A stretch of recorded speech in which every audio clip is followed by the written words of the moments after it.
Blog Talk Radio.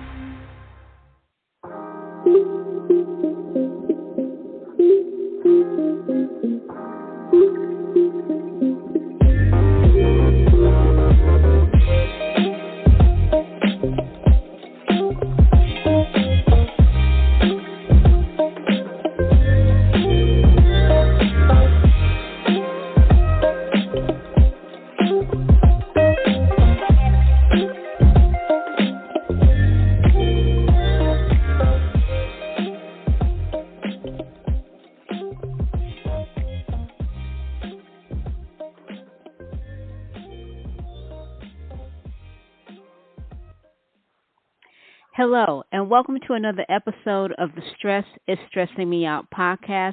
I am your host, Maki Adeyemi, and today I will be giving you a narrative, something that personally I felt that I had to write. But before I get into that, let's get into today's devotional.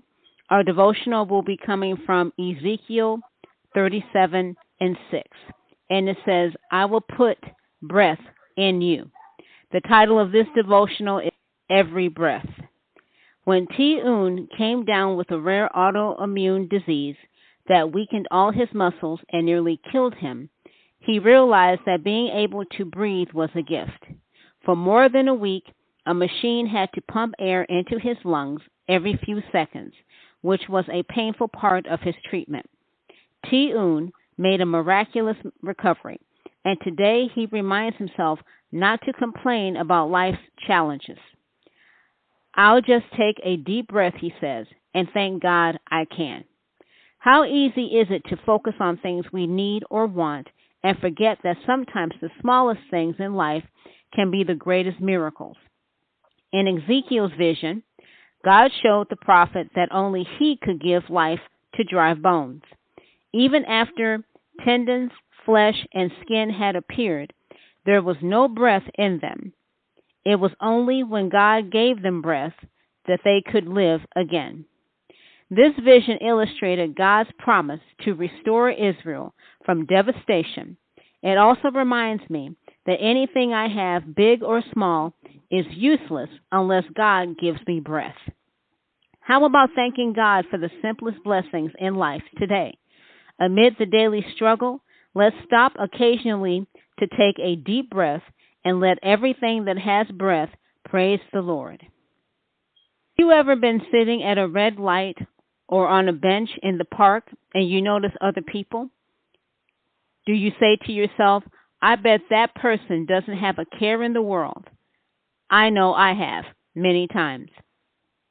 I was passing through an affluent area that is known for the best St. Louis nightlife, restaurants up and down the street. The street would be filled with people Friday and Saturday nights, especially when the weather got nicer. I was at a red light at the intersection of Delmar and Skinker. I watched people cross back and forth across the street, and I thought that these people have a great life. No problems, no family issues, no money issues. I have even watched couples thinking they don't fight and their relationship had no ups and downs.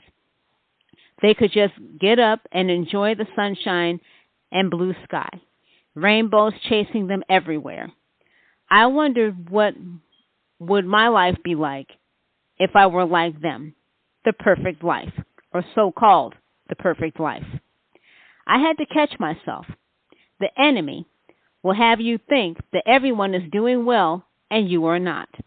This is not the case. For years, I compared myself to others and tried to take an interest in some of the same things others did, whether it was music, clothes, the latest hairstyle.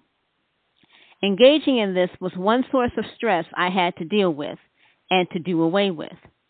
I learned that the grass is always greener in someone else's backyard until you get over there and you want to go back.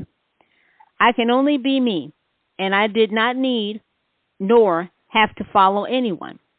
I marched to my own drum with no regrets. Make no mistake, it was not an overnight process. It took a while for me to be comfortable with just me. If someone wanted to join me, they could, but they didn't have to. It never hurt me. There is nothing wrong with taking an interest in yourself. I just felt the need to share this with you. So what do you think? What are your thoughts? Email me at sismo1875@gmail.com or tweet me at stressingis. You can find this podcast on Stitcher, Google Plays, Spotify, TuneIn, iTunes, Blog Talk Radio, and iHeartRadio. Until next week, inhale the future, exhale the past. Again, I am Maki Adeyemi. Thank you for joining me today.